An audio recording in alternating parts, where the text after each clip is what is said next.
What is good, everybody? Welcome to Stats and Cohn here on the Gold Standard Podcast Network and Grant Cohn's YouTube channel. And yes, if you noticed, we started 30 seconds early. Why? Because of this comment from official BNA Music, who said, "Got a bet US prop that they start late." Well, guess what, dude? Pay up.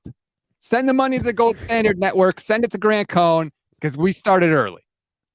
In your face, Brooks. In your face. We were going to start late, but then you said that, so then we had to do it just for you. Game the system. If you think we aren't petty enough to do stuff like that, you're wrong. We are. We learned from Kyle Shanahan, the petty master. Oh, man. Are we going to get into it today? Because things are happening. The 49ers, for everyone that complains about how much we talk about quarterbacks, they keep feeding the story. A story is like a fire. It needs oxygen to survive, and they keep going, blowing on the fire to keep it going. I can't wait for Kyle Shanahan to come out one of these days and be like, "You guys are totally unappreciative, man. You guys are constantly nitpicking me when really I'm doing this for you. How much money have I made you, Grant?" If he said that to me, I'd be like, "You know what, Kyle? You're right. You're right. You're right. You're right. Yeah. You're right." They keep doing it. We're going to talk about that. We're going to talk about just in general what they're doing at the quarterback position. But I want to start with Brock Purdy because he's the starter. And you said something about Brock Purdy that kind of touches on a theme that I've mentioned all throughout the offseason, but I think it's going to become evident. And that is Brock Purdy having less success, let's say, throwing to his right. And it's pretty clear if you look at the passing chart that is his tendencies to go left. Is that fair without, trying to over exaggerate things? Well, to be fair to him, he's only played 7-8 games. So it's a small sample size. And maybe he's got this whole other part of his game that he's hiding, that he's not showing in regular season, preseason, or training camp. But so far, yeah, that's it. I mean, that's pretty stark. Like, he can't even throw short to the right. You know what I mean? Like, if it's behind the line of scrimmage to the right, cool. But like over the middle, meh. And then to the right, if it's more than 10 yards downfield, it's like, don't do it ever.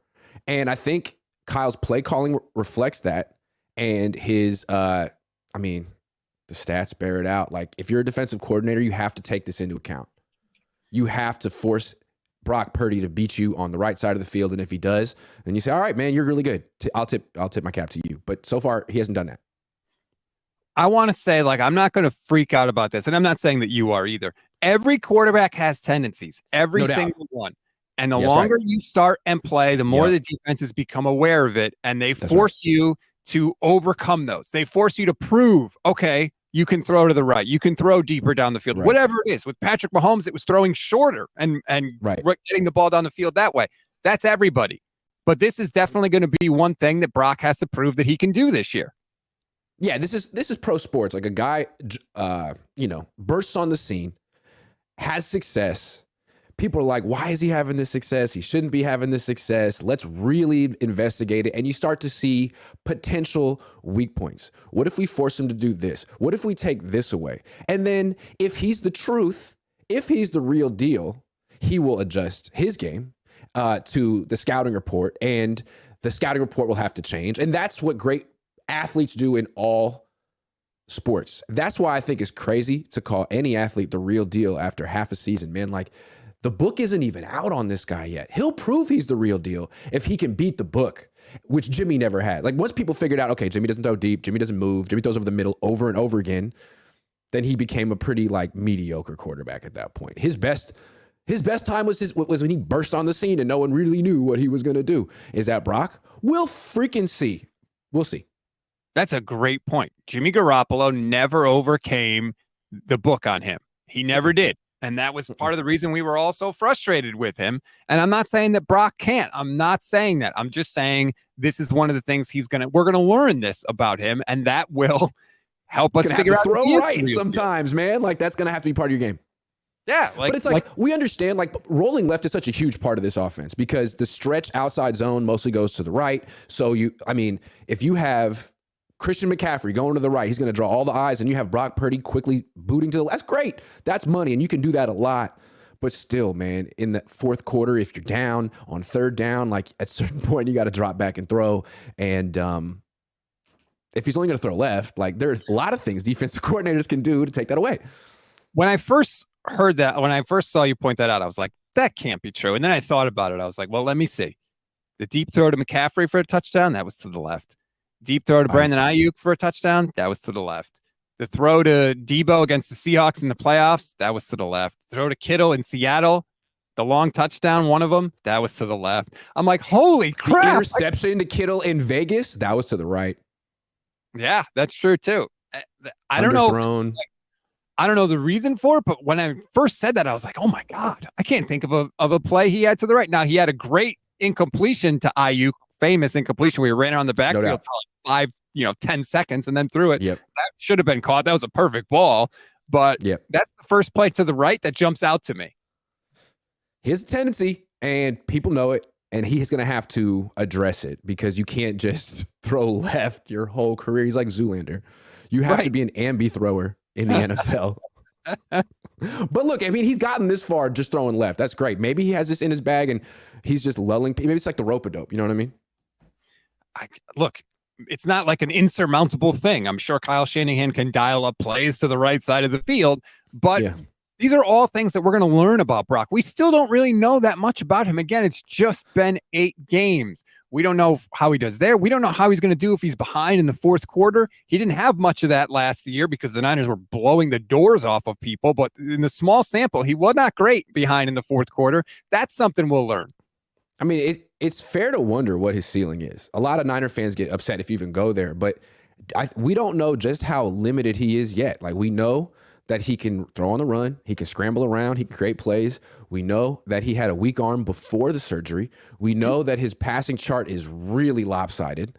Like, how limited is this guy? And once defenses get a feel for his limitations, what's it going to look like then? Because in training camp, it seems to me he's going against a defense that knows him, knows his limitations, knows his tendencies, and what's happening? A lot of interceptions, a lot of PBUs.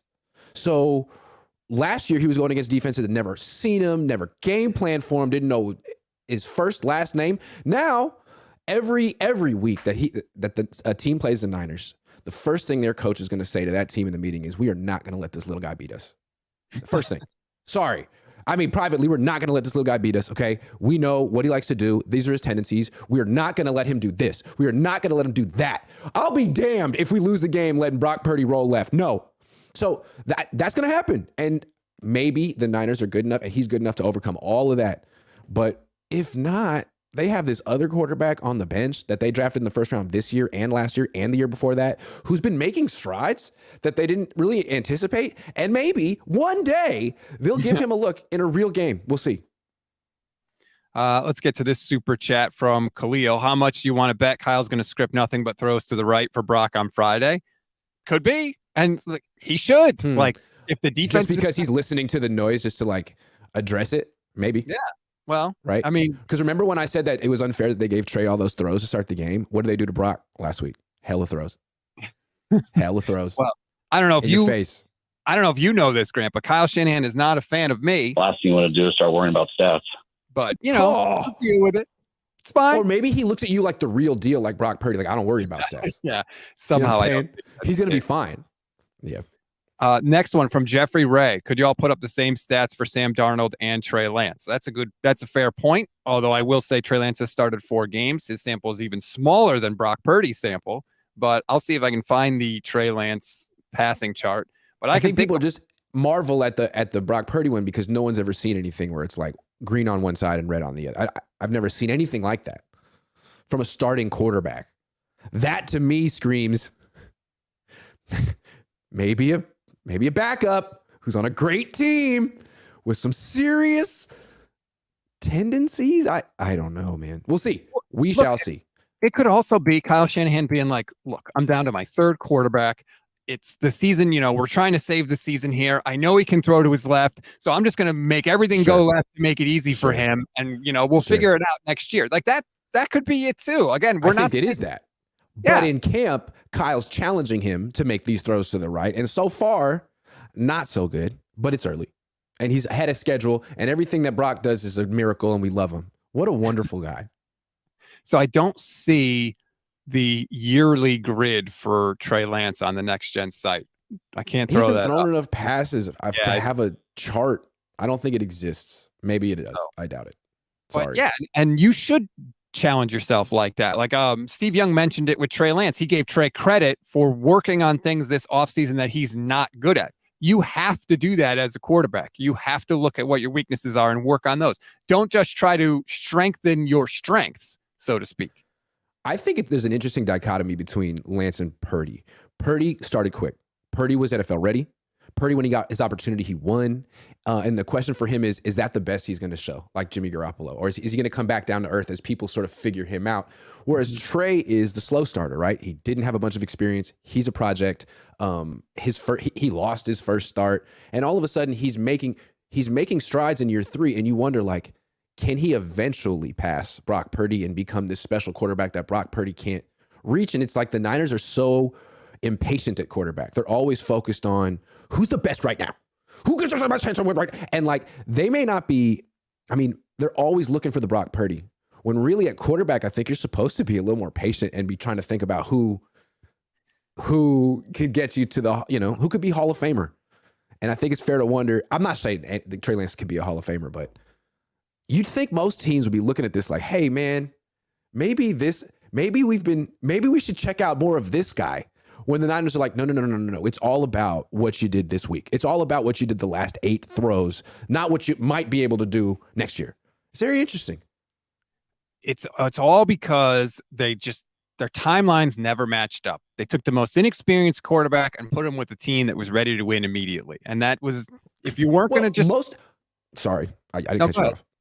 Most teams get the quarterback first. The Niners could have had Patrick Mahomes, but they were like, we don't have the team. Well, they didn't want Mahomes, but they always felt build the team, then add the quarterback last. Sounds good, right? Because if you get the quarterback first and he's no one around him, like that's the Alex Smith thing. He could get hurt. He could get whatever. But if you do this, then you created this false narrative that you're in a Super Bowl window and you have to have a certain type of quarterback. Okay, so now you're like sort of pigeonholing yourself into veterans, game managers, guys who, you know what I mean? Like, you don't have the patience to go through the process of really developing a quarterback. So you had the most ridiculous process ever with Trey Lance. Well, you know what I mean? Like, you don't, yeah. Yeah. And look at the bigger picture, right? Super Bowl window, Super Bowl window, Super Bowl window. That's all we hear over and over again for why this team cannot play Trey Lance. But zoom out a little bit. And you're going to say this team is competing for a Super Bowl. And your 3 quarterbacks are the last pick in the draft, coming off major arm surgery that one 49ers beat writer described as career saving. Your other quarterback, who may be QB2, is a bust who washed out with 2 teams that's careers on life support. And your third option is your 23-year-old guy that you thought was going to be your franchise guy you took in 2021, but you've given him 4 starts in 2 years. Those are your quarterback options when your team is in a Super Bowl window. I don't think that's necessarily the best process. Not to say it can't work, not to say it won't work, but just in terms of the process itself, that's a little sketchy. Yeah, I mean, maybe if the Niners had played Trey Lance in 2021 and gotten through all this, he'd be ready now. But even then, I'm looking here. I got a quiz for you.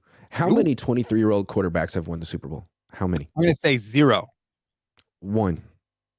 Uno. Ben Roethlisberger. He did it. Tom Brady was 24. Patrick Mahomes was 24.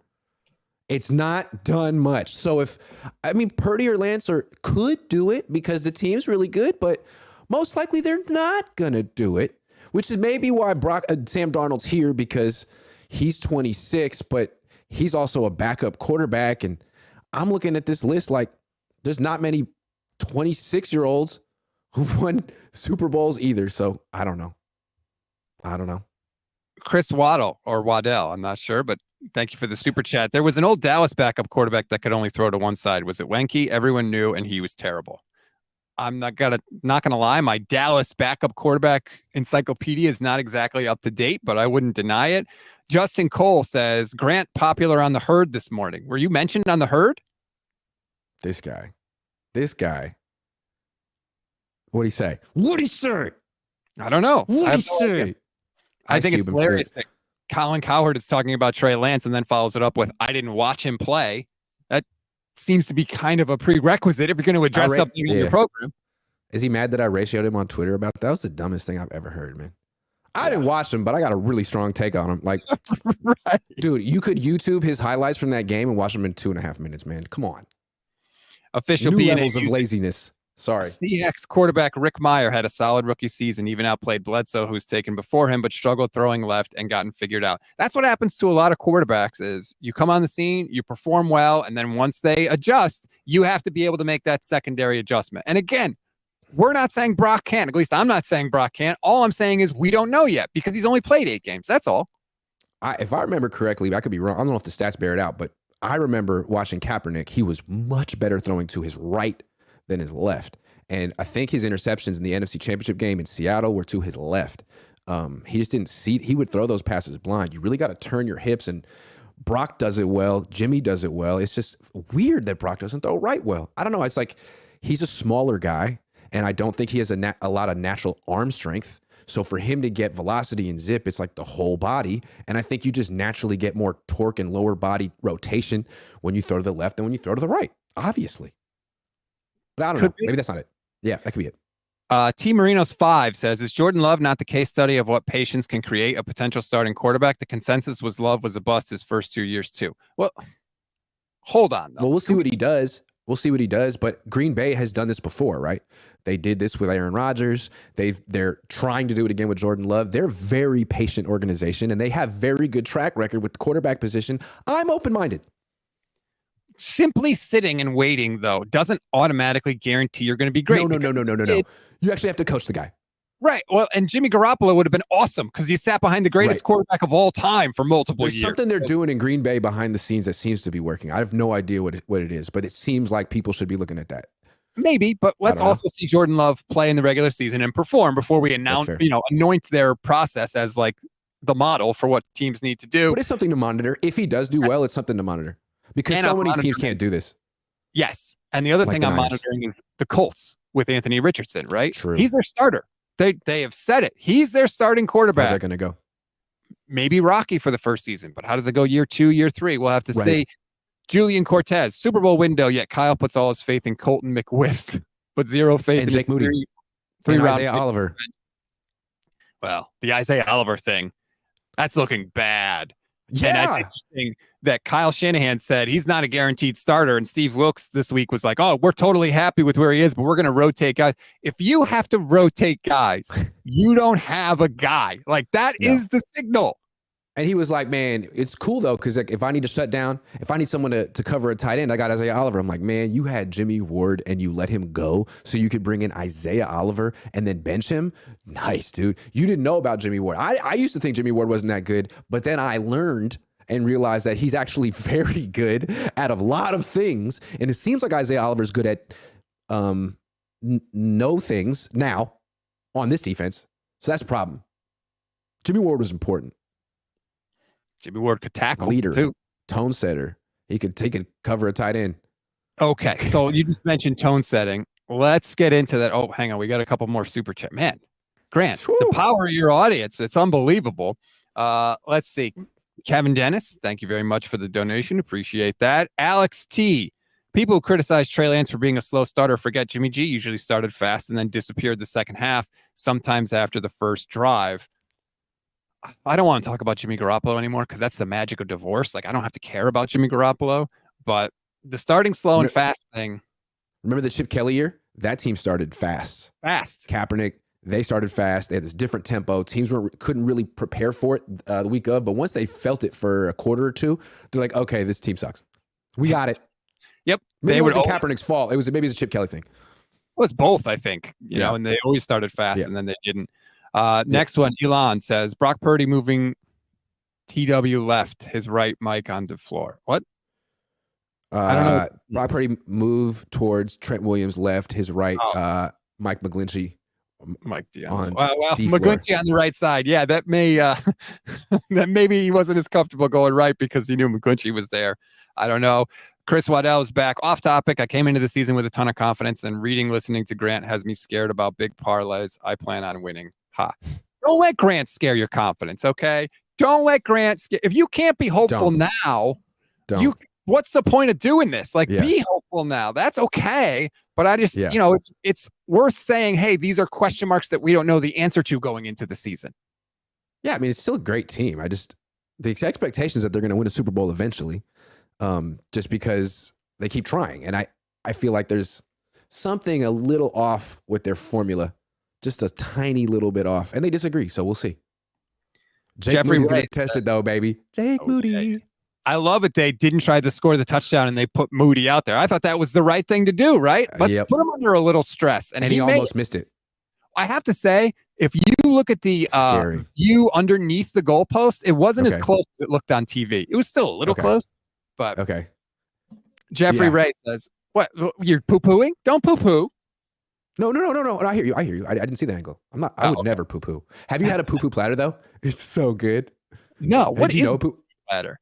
Okay, so if you go to Trader Vic's, they used to be all over the country, but there's one in Emeryville in Oakland, which is like the original. It's like a South Pacific type of tiki bar restaurant, and they'll have like spare ribs and like crab rangoon. Have you had crab rangoon? It's like a deep fried little puff pastry with crab inside, and they have little dipping sauces. They call it like the Cosmo tidbits, but it's a poo-poo platter. P-U-P-U, so good. Get the poo-poo. I can't stress this enough. Get the poo-poo. Can't stress it enough. I'm so glad we're choice. recording And a this. Mai Tai. Whew. Whew. There you go. You get Know what I'm everything talking on this show. Yep. Jeffrey Ray says, I love what Nick Wright had to say about Lance. I think he was talking about Grant in his show yesterday. Giving up so early in his career, it's BS. Yeah, we've covered that ground. It is crazy. He's going to get his opportunity, though, if it's here. If it's not here, I guarantee another team's going to sign him if he is available. That's why the Niners won't make him available. I want to get to something quickly, and then we'll get to more super chats, because you mentioned this on Twitter, and you drive me nuts on Twitter, so I want to call you out on this.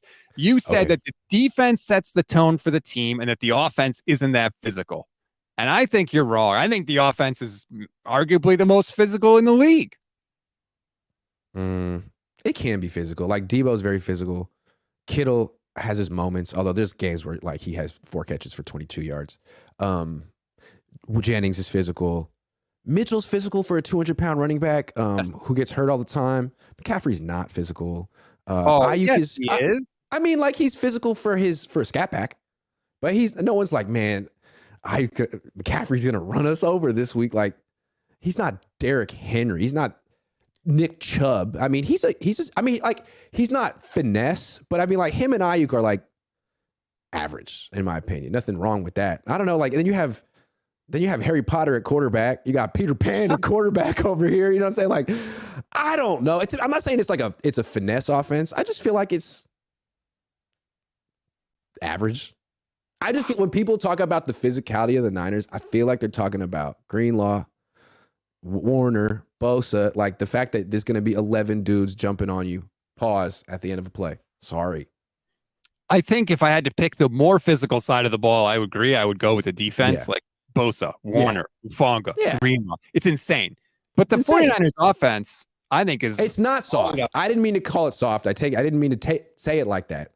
I just said, my point is that people say what you want about Kyle Shanahan. His teams play super hard for him. Like, yeah, his defenses always do.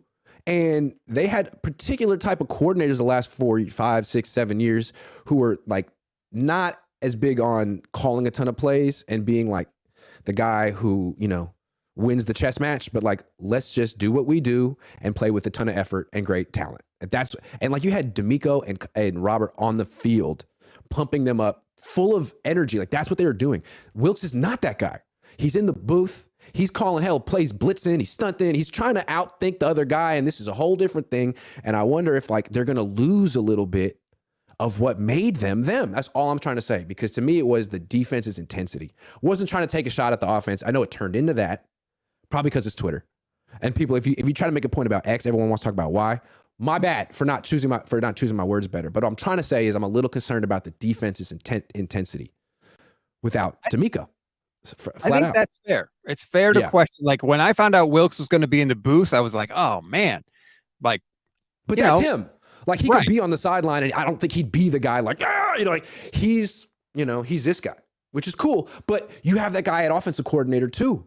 I thought like Kyle and Salah were a nice yin and yang. Kyle and D'Amico were a nice yin and yang. And Wilkes is very much like Kyle. It's going to be interesting. They still have Kyle would be in the booth if he could be. If he could be in the booth, he'd be in the booth. He was in the booth in Atlanta. That's interesting. They do have Chris Kasarik, who's still a psycho. So, you know, Helps. they have that presence there. Yep. Yeah, I didn't love Wilkes being up in the booth, but like you said, I'm kind of used to Salah and D'Amico on the sideline. Yeah. I do agree that the thing with the defense that's different from the offense is they were consistent. They always came out fired up right away, right from jump. They always brought it. They did set the signature.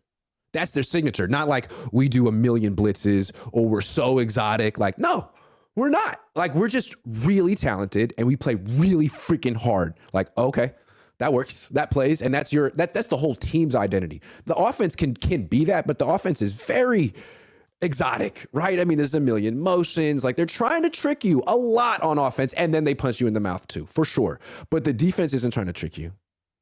No. Yeah, they clearly have. They're not disguising coverages. It's like, man, we're better than you. We're better than you. We're going to hit you hard. I wonder if they still are. And I do think that that's part of the reason the Niners have won so many games recently is because they did have a good mix of trick you, defeat you mentally and punish you physically. And most of that punishment did come from the defense. But I do think that the offense, when it wants to be, can be a physically punishing offense. We saw that in the NFC Championship game against Green Bay. It absolutely can be. I mean, you got Jordan Mason, too, who's like a freaking hammer. You got a fullback in the league, Juszczyk. I didn't give him credit. It's just with that offensive line, I feel like a real physical offense, like the Harbaugh years, has a freaking dominating offensive line. Like Philly has a physical offense. Like they have Jalen Hurts and the best offensive line in the NFC. Like they will just run you over. The Niners are a little bit different, although they do have guys like Debo who will make you look stupid in the open field, hurt you. Debo will run you over. I mean, Jawan Jennings trucked a poor defensive back for Denver at the goal line. I think on that play, Brock didn't realize that Jennings was just going to be able to run through that guy. So as soon as he saw Jennings make contact, he was like, all right, I'm running. And then lo and behold, Jawan just continues to stand up and was open for a pass. I asked Jawan the other day, I was like, man, like the defense, your defense is really like proud of, being violent and setting the tone against you guys in offense. Like, do you take pride in sort of giving it back to the defense? Because he does. And he's like, man, all I know is I'm 210 pounds and there ain't that many 210-pound cornerbacks and I have fun out there. I was like, that was a baller ass answer, man. I love that answer. All I know is I'm 210 and they're not. I'm like, hell yeah.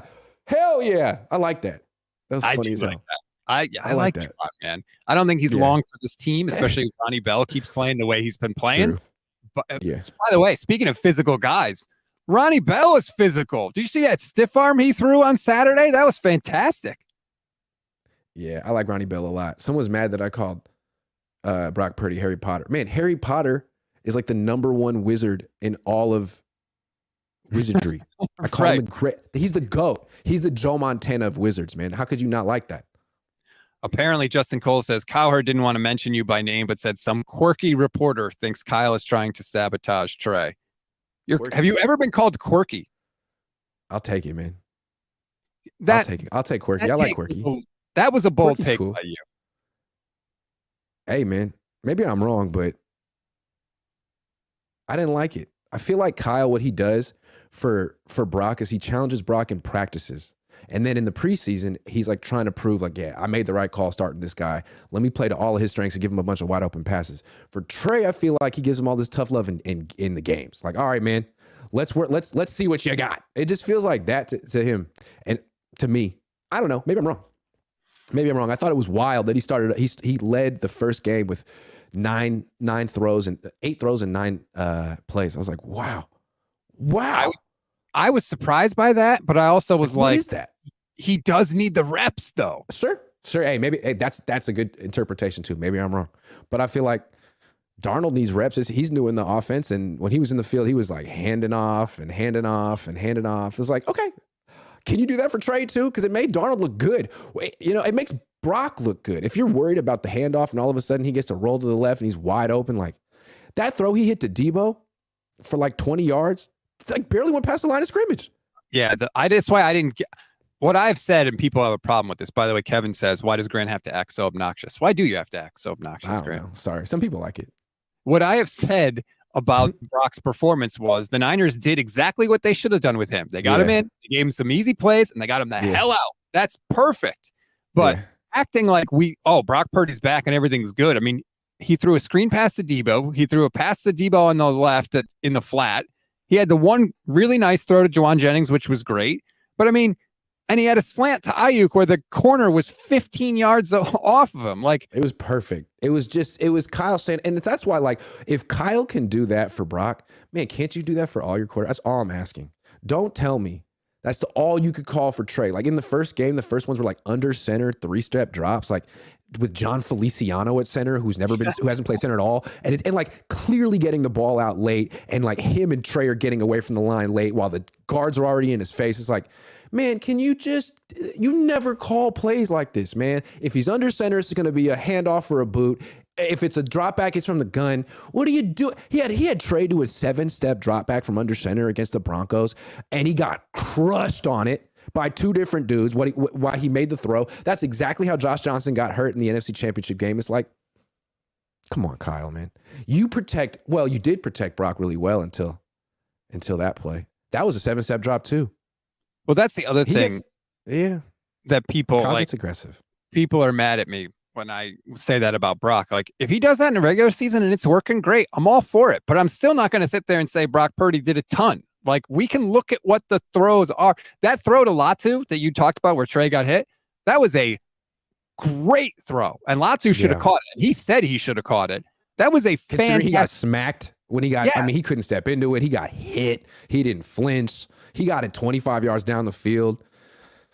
That was a harder throw than anything Brock did. And that's like, I'm not trying to disparage Brock. I'm just comparing the two throws, and let's just be objective about things. Yeah, I mean, it's like you could say that Brock is much better on the easy stuff than Trey. You could say that Trey is much better on the hard stuff than Brock. Maybe neither one is going to be a great quarterback, but they're both 23. They're both 23, and we really can't accurately project their futures based on what they've done so far. That's what I think is interesting about this. And a lot of people feel like Trey is either awful and Brock's like going to be the franchise quarterback. Like, yo, we'll see. You know, we don't have that much evidence. All we know is that Brock is leading now. Can we Frankenstein the quarterbacks together, please? Like, give me Brock's elusiveness. Give me his accuracy on the shorter throws. Give me Trey's arm strength and arm talent. Give me Trey's ability to get away from Trey's size. Some of the size too. I thought Trey did a much better job of escaping pressure, by the way. Some people think he can never escape pressure. I think we've seen that he can. Chris is back. He says, I need to go listen to Lombardi to boost me occasionally. Pretty sure he thinks we're going undefeated. Well, look, if you want somebody to just lie to you, then go ahead. I think Chris is joking. The other thing I liked about Trey, not to go too deep into the positives, is when he got on fire against the Broncos, I believe in the fourth quarter, he completed passes to 5 different receivers. So it seems like when he gets in a rhythm, he's not just like, okay, where's George Kittle? Okay, where's Brandon Ayuk? He actually spreads the ball around and is like a quarterback. When people said, I don't know, if I were another team and I was watching this, I'd just be like, I'm gonna keep my mouth shut. I'm not saying a damn thing.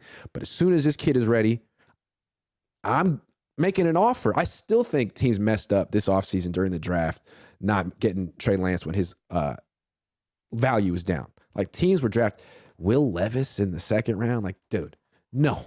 You could get a top 3 pick who's 23 years old and been totally mismanaged right now for like pennies on the dollar, and everyone whiffed because they think Kyle Shanahan is always right. Like, okay, you're bad. You're bad. He runs the Titans now. Ran Carthon. Right. And he still you're didn't bad. do it. So you messed up. That's Will Levis and his freaking lifetime supply of mayonnaise. Dude, that is so nasty. Like, what? I'm writing him off because of that. That's nasty, dude. It is. He's way too into this mayonnaise thing. I don't consider him a serious quarterback. What are you doing? You're a second round pick. What? And you have like this endorsement. It's corny. Oh, I don't get it. Gross. It's corny and gross. I have mayonnaise. How much mayonnaise do you need? Just go buy a bottle and you're good for like 6 months. Like, what are we talking about here? Official B&A Music says Moody kicking PATs is Darnold finding his second read. Moody's going to be fine, damn it. He's going to be fine. Are you worried? I'm still thinking about Levis. I'm not. Moody's going to be fine. I don't know that. I'm not saying he's going to be a disaster, but I'm really intrigued. I have no idea what he's going to be. What's interesting about him, in practice, he's automatic and he can make stuff from 60 plus yards out. But like, I bet a lot of kickers could be somewhat automatic in practice and can't, like, I've seen it with basketball players like Dwight Howard back in the day. You'd see him in practice. He would nail free throws over and over and over again. You're like, how come you can't hit one in a game then? It's like, well, people are watching you in a game and you're nervous. I mean, you are. So Moody, it was cool in college, but now he's on the 49ers, who are Super Bowl ready, and they can't play Trey Lance because they're so ready. And now you're replacing Robbie Gould, who's maybe a Hall of Famer, like the seventh most accurate kicker of all time, like very successful. Yes, never missed a kick in the playoffs. Go get him, buddy. And he's like, this is my impression of Jake Moody. Just like the most wide-eyed guy, like, okay, I don't know. We're being told that he's not that, but we'll find out. Chris Talarico says, Brock starts fast because he plays ball control game. Kyle doesn't test the defense with him. Purdy only went over 250 twice and had 100 with a receiver 3 different times. Need more out of a quarterback and an offensive coordinator to win a Super Bowl. Brock did not throw for a ton of yards last year. He didn't. Now, I still think the 49ers are a run-first team, so I think that was part of it. But it doesn't matter how many yards he throws for if they go down the field, which they went down the field. And what Brock was able to do, I think, better than any 49ers quarterback was cash in when they got towards the end zone, whether it was finding Kittle, scrambling, whatever it was. That's really what they need out of him. They need to get 7s instead of 3s at the end of these drives, because Kyle has shown he can get down the field with any quarterback. It's what do they do once they get to the red zone that's the difference. I feel like Lance could be effective in the red zone too if he was ever not injured, because like just the way the Eagles use Jalen Hurts, like he's not throwing a bunch of touchdown passes, but he runs for a lot and he gets those quarterback sneaks. You're starting to see Trey Lance run those quarterback draws. They're not calling quarterback power and zone reads as much anymore. It's like draws and when you least expect it. I think that's going to be something you see if Trey Lance ever plays. He had a couple nice runs that were called back due to holding penalties, and they were nice, and he didn't take hits either. He was able to get out of bounds. It was effective. Yeah. Timothy says, is the media microscope starting to point at Kyle? I know you're pointing the microscope slowly. At Kyle. Nick Wright's starting to do it. I mean, slowly. I think people are starting to realize like it's highly strange what's going on with the Niners quarterback situation. And as long as Brock Purdy keeps tearing it up, he'll probably avoid criticism. But as soon as Brock Purdy comes back to earth, people are going to say like, wait a second. Hey, God forbid Trey Lance goes somewhere else and has success. Then Kyle would be in a very tough spot, which I think is a big reason why Trey's going to be on this team for a long time. Khalil Kemp. I know we all love Robert Saleh and D'Amico Ryans now, but I'm old enough to remember when the faithful wanted Saleh fired in 2018. We do tend to be a little rough on the defensive coordinators, like especially with D'Amico. It was like the first drive, the team would score, and then we'd be like, what the hell, D'Amico Ryans? And then they wouldn't score the rest of the game. Correct. And it's like, what are we doing here? To be fair, like by 2019, they had an all-star team on defense. They had Nick Bosa, Fred Warner. They had a really good team. And so there's some high standards now on defense. And it's really hard to have a good defense this good for this long. That is not normal in the history of the NFL. You go and look at all the money they've poured into it. Like the expectation is that you're going to be top 5. I mean, you can't be spending all that money on 3D linemen plus 2 linebackers plus a corner and tell me like, oh, well, they'll be top half of the league. You know, some regression is expected. No, the hell it isn't. That's fair. That's a fair criticism. When you keep investing what they've invested, there shouldn't be a drop. You just added Hargrave? No. Be better this year. Chris Talarico is back. It's hilariously ironic that the organization has infinite patience and will wait half the season for Shanahan, but can't wait a quarter and a half for Trey to warm up. Oh, I wanted to make this point. So what's interesting about Trey, if he hadn't broke his ankle in that 5th quarter, would we even know who Brock Purdy is? No. Like, it's not like Trey got benched. He broke his ankle in the 5th quarter of the season. The first 4 quarters were in a torrential downpour. If he hadn't broken his ankle, would he have... He's a slow starter. Would he have actually improved? Would he have been winning games? Would we even know who Brock Purdy is? Something to think about. We wouldn't know who Brock Purdy is if Trey didn't get hurt and Jimmy. That's the only reason we know. That's like people not grasp it when they tell me to have faith in Kyle Shanahan. It's like we wouldn't. He got Brock Purdy through sheer luck that he was there when everybody else passed on him, and sheer luck that he even got to play in the game. So, I mean, if Trey had stayed healthy, given what we've seen about him, odds are he would have put up good numbers just like Jimmy and Brock, and that wouldn't necessarily mean he's a good quarterback. But that's what quarterbacks do on this team with these players.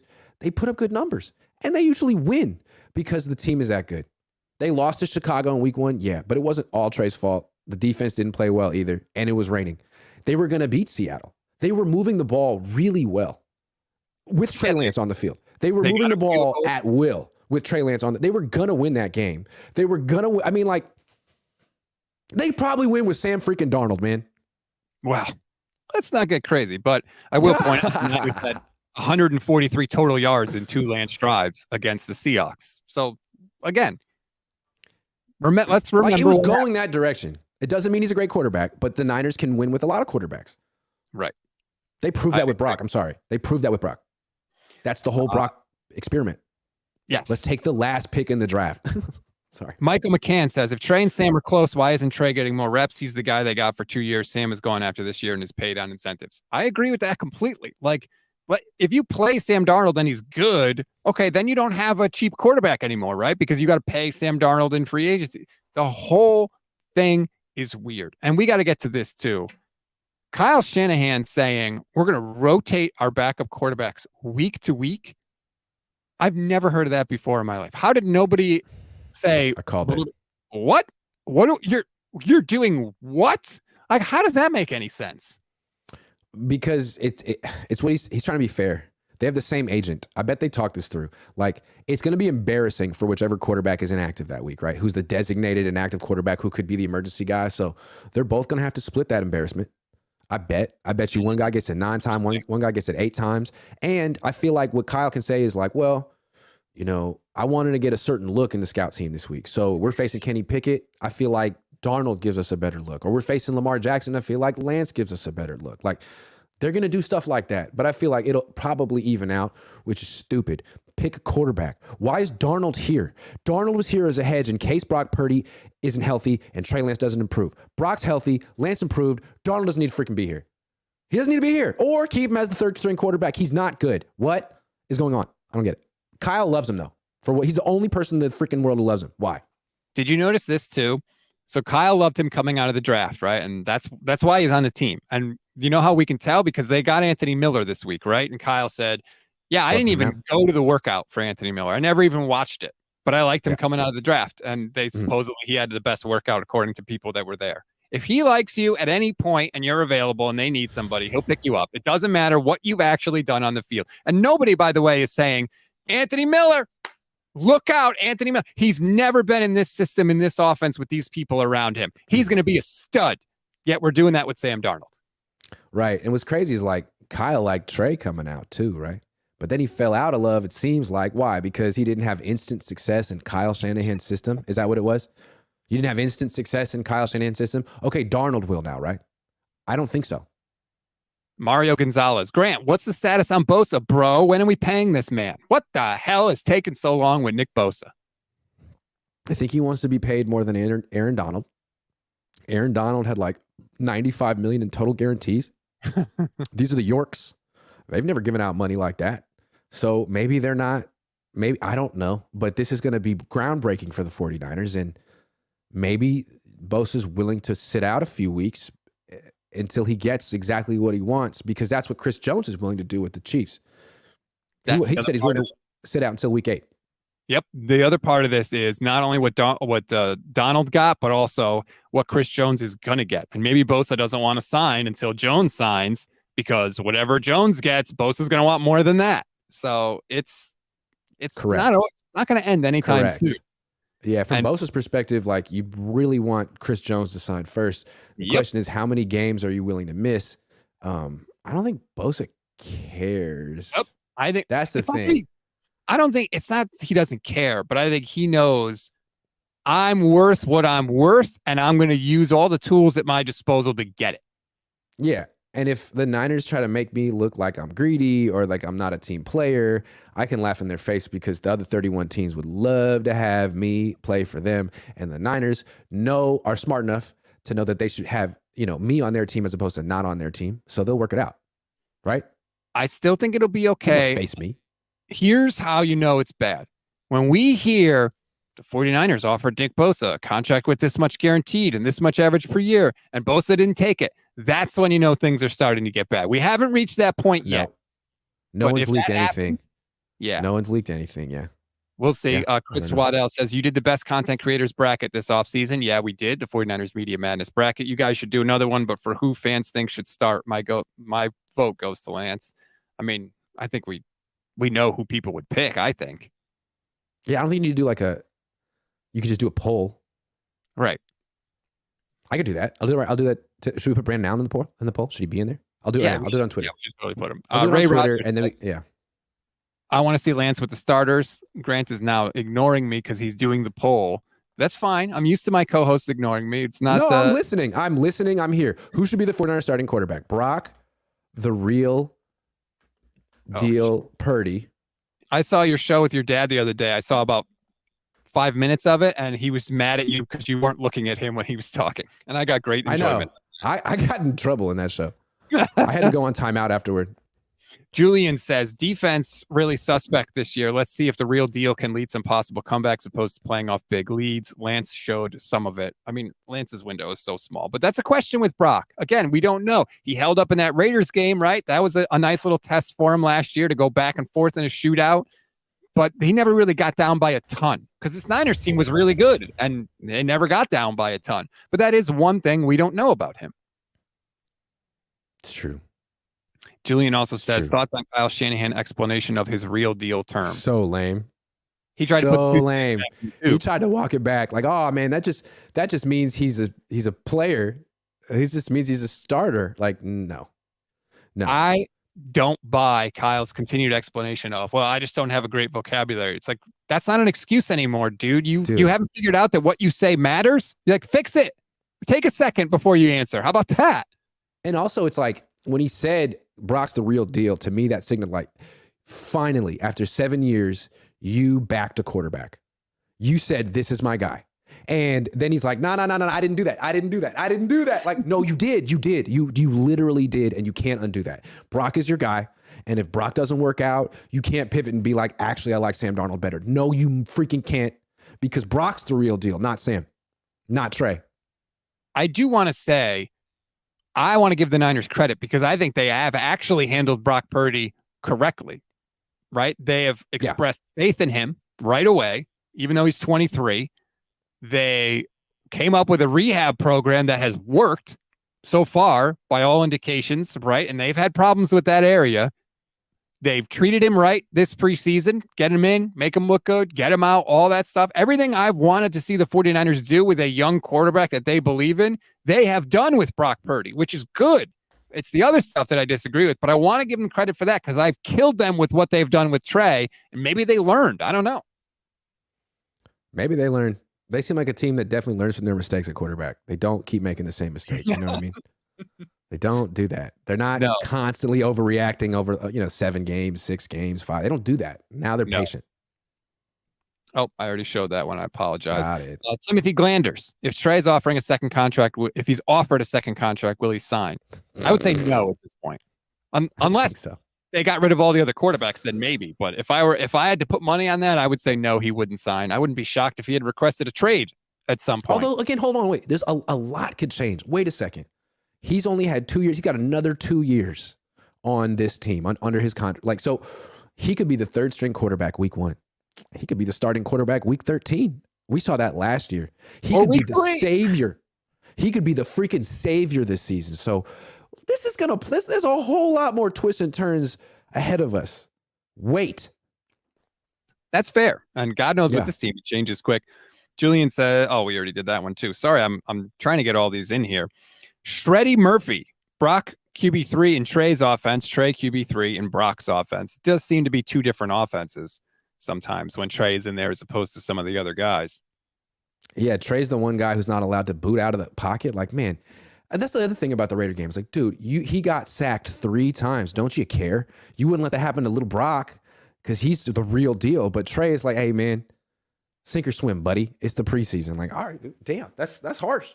Maybe it's what he needs. I don't know. You're the coach, but damn, he just got sacked again, Kyle. You don't care? Like, what about those boots where you get him out of the pocket like you do for the other quarter? That works. Robert Lucarelli says, Cowherd's saying Darnold has been the best quarterback in practice. Well, he just admitted he didn't watch Trey in the game. So you think he's watching practice? Like, come on. And Brother Bob, what's up, Brother Bob? Love you, Stats and Iggy. Ig, where are you going to be with, when are you going on with PP? Who's PP? Pops? Oh, no. That's Purdy's pimp. That's, he calls Larry Krueger Purdy's pimp. Oh. So we went on Sunday. So probably something like that. Saturday, Sunday. We'll see. Day after the game. Great. Sorry. So that's the situation right now with the 49ers. I know people say you talk about the quarterbacks too much. You talk about the backup quarterback too much. Why are you talking about the backup quarterback? First of all, we're talking about the backup quarterback because he's played every year since 2014 except one. So it does matter who the backup quarterback is because that guy gets in there. And second of all, nobody cares about D. Winters and Jalen Graham. Yeah. I know you say you do, but there's like 6 of you. And look, Grant, you see the numbers. I see the numbers. JT O'Sullivan just talked about it when he did his Trey Lance video. Like, you talk about Trey Lance, that's what people care about. Let me ask you this. If you were like just some NFL content creator with a YouTube channel, and you're thinking, who could I make a video about today that would give me the most views? Mm-hmm. Isn't the answer Trey Lance? Like, who's more interesting than Trey Lance in the entire league? He's the number one topic, if you think, like, in a lot of ways, because he's such a mystery. It's so unusual. A quarterback who is not just the 3rd pick in the draft, but a first round pick 3 years in a row, totally cast aside because of no clear reason for a quarterback. It is like, what? And a lot of people think it makes total sense. A lot of people think it doesn't make any sense. It's like the most interesting thing ever. And the Niners, I don't know, do they profit off of it? It seems like they kind of do. Like, they get more interest in their team because of their backup quarterback, even though he doesn't play. I don't know. It's interesting. They're certainly more bothered by it, for sure, or not bothered by it. Aren't people buying tickets to these preseason games essentially to see him play? Like, he got like a standing ovation when he came in the game. Awesome. I think they're essentially like selling tickets and interest in this team through him. That's weird. The ovation was awesome. I noticed it watching the game. I was like, this is nuts. Like, they're going crazy. And I thought Jason Aponte and Steph Sanchez made a good point earlier on Tuesday, which is basically like, Twitter is not representative of the fan base as a whole. There might be a lot of people on Twitter that are critical of Trey, that say he's a bust, that don't support him. Like, just listen to the fans in that game when he got in there. It was a freaking standing, rousing ovation for him. Yeah. And look how his teammates responded when he threw a touchdown pass. Yep. No, they were really excited for Cam Latu. It was actually about Cam. Their teammate of years. Jack Coletto just didn't get their juices flowing. Oh, that's a good point. I hadn't thought about that. Yeah. What do you think? Okay, so we all think it's weird that Kyle Shanahan has this Sam Darnold fixation. What do you think the players think of that? I don't think. I mean, doesn't that start to make you wonder, like, question your confidence in the coach? Like, you're on defense, you're seeing Darnold every day, and you're like, man, this is Sam Darnold I've always seen. Like, what is Kyle talking about? What is he talking about? Someone told me that before they played the Jets in 2020, like, the whole team meeting that Wednesday was just, Sam Darnold is great. Sam Darnold's great. We got to be careful. And everyone on defense was like, we're going to kick his ass. And then they kicked his ass. Like, I don't understand what Kyle is. I don't get it. Because at one time he felt this way about Trey too, right? Like, you never traded 3 first-round picks for Sam Darnold. So what is this? Also, remember, there was that report that they offered a first-round pick. Almost traded 1. They almost traded 1, but you never traded 3. What are you doing? Yeah, man, Saleh was on your staff. He went to the Jets and was like, get him out of here, dude. And you think Robert's wrong? I don't get it. Robert's game plan against him, he knows. Justin Lomter says, the amount of screen passes in preseason shows how little confidence Kyle has in his O-line to block. How's he supposed to slow down the pass rush? Screens. Oh, everybody uses Brock can protect himself. Quarterbacks have to protect themselves. Sorry. That's the way it goes. Brock did protect himself. That's the way love goes in the Niners offense. Have we Who's reached good? the eating portion of the program? Yes, absolutely. I Janet think that Jackson. we've gone on too far. Chris My says friends number say I one look like Janet in the Jackson. NFL, but not in the Janet organization. Jackson? What are No, you he talking? is the number one topic in the organization, man. Why does every 49ers content creator have a strong opinion about Trey Lance? Because he's the number one topic. You could make less money and talk about Brock Purdy, or you could make more money and say something about Trey Lance. It's up to you. What do you want to do? Look, let's be honest. You know the backup quarterback is playing. Holy Lord. Chris Damn, Waddell dropping dog. in, making it rain here on the show. Wow. Stats. Only thing I I'll might push just back have to on. make it clap. That is wow. Chris, thank you very much. Stats. Thank Only you, thing I'll Chris. push back on you is for a while now, you've yelled to the treetops. They never give Lance a chance. He was given the job last year. It's not their fault he got hurt, no matter what Grant thinks. Then the Purdy thing took off, puts them in a weird spot. I don't think it does, Chris. I really don't think it does. Because if you believe in a guy as much as the 49ers, again, the 49ers continue to say that they do, first of all, why wouldn't he be the starter? But second of all, why is he in a competition for backup quarterback? Even if you want to say Brock blew the doors off of people, there's just no explanation in the universe why he should be in any competition for the backup quarterback, particularly in a competition with a guy who has stunk everywhere. Yeah, that doesn't make any sense. And let's say the situation is reversed. Let's say Brock Purdy breaks his leg in the second game of the season and Trey Lance plays well the rest of the year, leads him to the NFC Championship game and loses. Does Brock get his job back because he was injured? Did he, or did the Niners go with the high?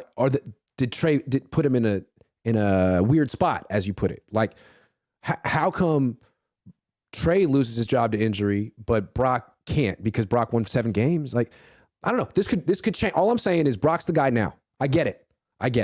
But his arm is different. His passing chart is defined. He's throwing a bunch of picks for a lot of reasons. If this carries over and his magic runs out and he starts losing, the spot isn't so weird anymore, and Trey gets another chance, or Sam Darnold does. We'll see what happens. Chris, thank you for $200. I have a feeling you meant to give just 20, but you gave 200 instead. I'm not giving it back. Thank you. You're not. If he was like, oh shoot, I put the decimal in the Dude, wrong I messed spot. up. Sorry. No, I think he meant it. Chris, I appreciate you, man. Thank you. And we're not rooting against Brock, but I think it's fair to wonder. It's fair to wonder where this is going with Brock. I will say this. I disagreed, and I've made no secret of this. I wish that Trey was still the starter, but I at least understand the 49ers rationale for saying, Brock, we think Brock was really good. He's the starting quarterback. I understand what they're thinking. I don't understand why there's any question as to who the backup quarterback is. On top of the fact there's no explanation on that. There's really been no explanation. It's just because Sam is that. That's what they're trying to say too. Like, you have people around the organization, but well, I mean, he's just good. Like, I mean, look, his arm talent. Say what you want. Like, no. What? Two What are you talking about? Two other weird things have popped up. And again, thank you very much, Chris. That's incredibly generous. With Sam Darnold. Number one is, well, what would Trey Lance have done with those Jets and Panthers team? Who cares? Like, that is not how this works, by the way. That's just, it's all speculative and it doesn't matter. Like, we're trying to let Sam Darnold off the hook for what he's done. And it blows my mind. And then people, and I saw Akash make this argument and others, not just Akash, but he's the first one I saw, say, well, Alex Smith, look at Alex Smith. Jim Harbaugh made him so much better. And it's like, yeah, he made him better. But guess what? He didn't make him that good. Alex Smith was not that good with the 49ers. He wasn't. Awesome person, tough as nails, not really that great of a quarterback. And this, you know how we know? Because when he was playing the best ball of his career, Jim Harbaugh yanked him out of there as soon as he could for Colin Kaepernick, a kid from Nevada who had never played before. And 10 starts later, they were in the Super Bowl.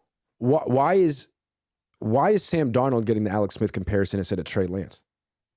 Because, I mean, I liked Alex Smith. I feel like Alex Smith actually ended up being a good quarterback that won most of his games. Like, Darnold's never going to be that.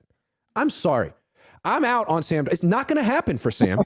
He is not like Alex Smith was like Trey. He was really smart. He worked really hard. He cared way too much. He was conservative on the field. He didn't want to throw the pick. He needed to learn to trust himself and let it rip. That's Trey. Like, Darnold, he's not a super smart quarterback. Like, he makes some nice throws, and he makes some of the worst decisions, dude. He makes boneheaded rookie decisions. In the last game, on third and whatever, he slid like 5 yards short of the first down marker. It's like, man, what? 5-year bet. Like, Brock wouldn't do that. Trey wouldn't do that. What the hell is that? I'm sorry. Like, Sam is a backup quarterback. He's not going to be Alex Smith. Alex Smith, when he was going through the worst times, and the Niners didn't get rid of him.